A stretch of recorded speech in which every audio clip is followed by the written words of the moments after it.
नमस्कार। भारतीय शेयर बाजार में इस वक्त एक जबरदस्त जंग छिड़ी हुई है। एक तरफ हैं बुल्स जो बाजार को ऊपर ले जाना चाहते हैं और दूसरी तरफ हैं बेयर्स जो इसे नीचे खींच रहे हैं।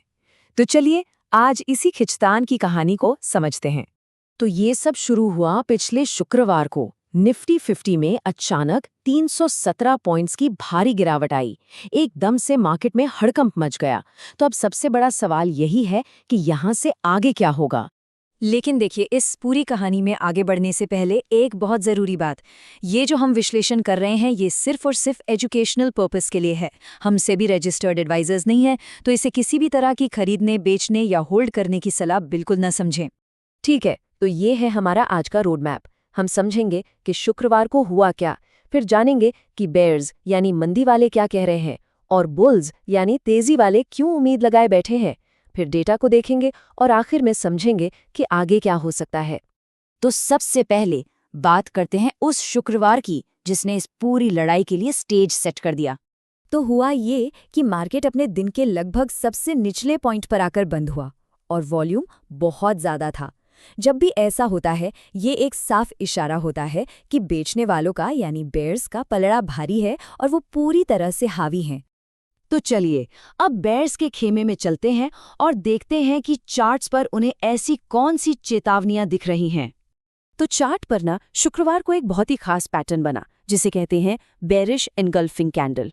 अब ये टेक्निकल नाम है लेकिन इसका मतलब सीधा सा है। जब एक बड़ी लाल कैंडल पिछली हरी कैंडल को पूरा का पूरा निगल जाए तो ये एक बहुत बड़ा वार्निंग साइन होता है। ये बताता है कि मार्केट का मोमेंटम अब नीचे की तरफ शिफ्ट हो सकता है। और कहानी सिर्फ इस एक कैंडल पर खत्म नहीं होती। चार्ट पर और भी कई खतरे की घंटियां बज रही हैं। जैसे कि इंडेक्स एक डिसेंडिंग ट्रायंगल पैटर्न में फंसा हुआ है।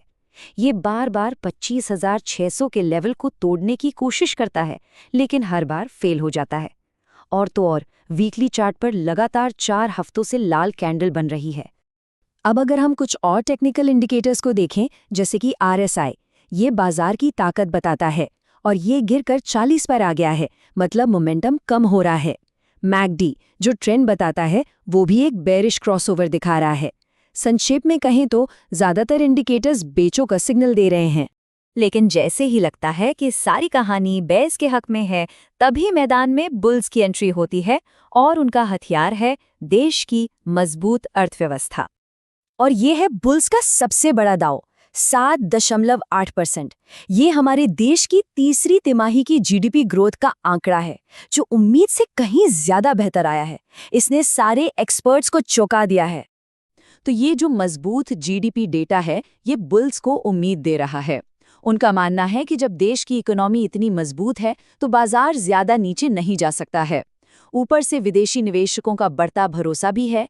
ये सब मिलकर एक ऐसी स्थिति बना सकते हैं जहां मंदी करने वालों को अपने सौदे काटने पड़े, जिससे बाजार में एक तेज उछाल आ सकता है। तो अब तस्वीर साफ है। एक तरफ है चार्ट्स और टेक्निकल इंडिकेटर्स जो कह रहे हैं खतरा है, बाजार गिरेगा, और दूसरी तरफ है देश के मजबूत इकोनॉमिक फंडामेंटल्स जो कह रहे हैं चिंता की बात नहीं, हम मजबूत हैं। ये है टेक्निकल्स बनाम फंडामेंटल्स की असली जंग। तो अब सवाल ये है कि स्मार्ट मनी यानी बड़े ट्रेडर्स क्या कर रहे हैं। इसका जवाब हमें मिलता है ऑप्शंस डेटा में। चलिए देखते हैं। ऑप्शंस डेटा में एक बहुत ही काम की चीज होती है पुट कॉल रेशियो यानी PCR। आसान भाषा में ये बाजार का मूड मीटर है। ये बताता है कि ज्यादा लोग बाजार के ऊपर जाने पर दाव लगा रहे हैं या नीचे जाने पर। और अभी का PCR है सिर्फ 0.456। जब ये नंबर 1 से बहुत नीचे होता है तो ये साफ साफ मंदी का संकेत माना जाता है। मतलब ज्यादातर लोग बाजार के गिरने की उम्मीद कर रहे हैं। अब अगर हम ओपन इंटरेस्ट को देखें तो 25,500 के लेवल पर कॉल राइटर्स की एक बहुत बड़ी दीवार खड़ी है। मतलब यहाँ बहुत सारे बेचने वाले बैठे हैं जो बाजार को ऊपर नहीं जाने देना चाहते। वहीं दूसरी तरफ 25,000 के लेवल पर पुट राइटर्स का एक मजबूत सपोर्ट है जो बाजार को इससे नीचे नहीं गिरने देना चाहते। अगर आपको इस तरह का डीप डाइव एनालिसिस पसंद आ रहा है तो चैनल को सब्सक्राइब जरूर करें, इससे हमें मदद मिलती है। तो इस सब के बाद अब वो कौन से लेवल्स हैं जिन पर अगले हफ्ते हमारी नजर होनी चाहिए? जंग के असली मैदान कौन से हैं? इसे एक तरह की लक्ष्मण रेखा समझिए। ऊपर की तरफ 25,500 से 25,600 का जोन एक बड़ी रुकावट है। जब तक बाजार इसे पार नहीं करता, बुल्स को राहत नहीं मिलेगी। और नीचे की तरफ 25,100 से 25,000 एक बहुत ज़रूरी सपोर्ट जोन है। अगर ये टूटता है तो बेयर्स और हावी हो सकते हैं। तो इन सारे डेटा पॉइंट्स को मिलाकर आगे के लिए 2 सबसे बड़े सिनारियो क्या बन सकते हैं, चलिए देखते हैं। और इन सिनारियोज पर जाने से पहले एक बार फिर से याद दिलाना चाहेंगे कि ये सिर्फ इस जटिल विषय को समझने की हमारी एक कोशिश है। इसे खरीदने या बेचने की सलाह बिल्कुल न मानें। बाजार में कोई भी कदम उठाने से पहले अपने फाइनेंशियल एडवाइजर से सलाह जरूर लें, क्योंकि किसी भी नुकसान के लिए चैनल जिम्मेदार नहीं होगा। तो पहला सिनारियो है बुलिश बाउंस का।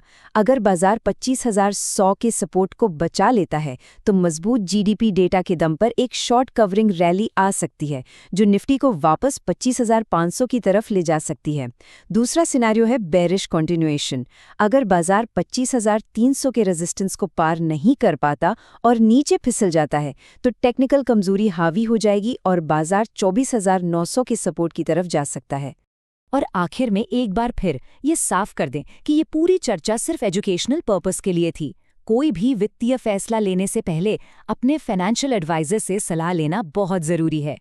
तो अब सबसे बड़ा सवाल यही है, क्या देश की इकोनॉमी की ताकत चार्ट्स पर दिख रही कमजोरी पर भारी पड़ेगी? इस जंग में कौन जीतेगा, बुल्स या बेयर्स? आपके क्या विचार हैं, हमें नीचे कमेंट्स में ज़रूर बताइए। अगर आपको हमारा ये विश्लेषण पसंद आया और इससे कुछ सीखने को मिला तो चैनल को सब्सक्राइब करना न भूलें। आपके सब्सक्रिप्शन से हमें इस तरह का कंटेंट बनाने की प्रेरणा मिलती है। देखने के लिए बहुत बहुत धन्यवाद।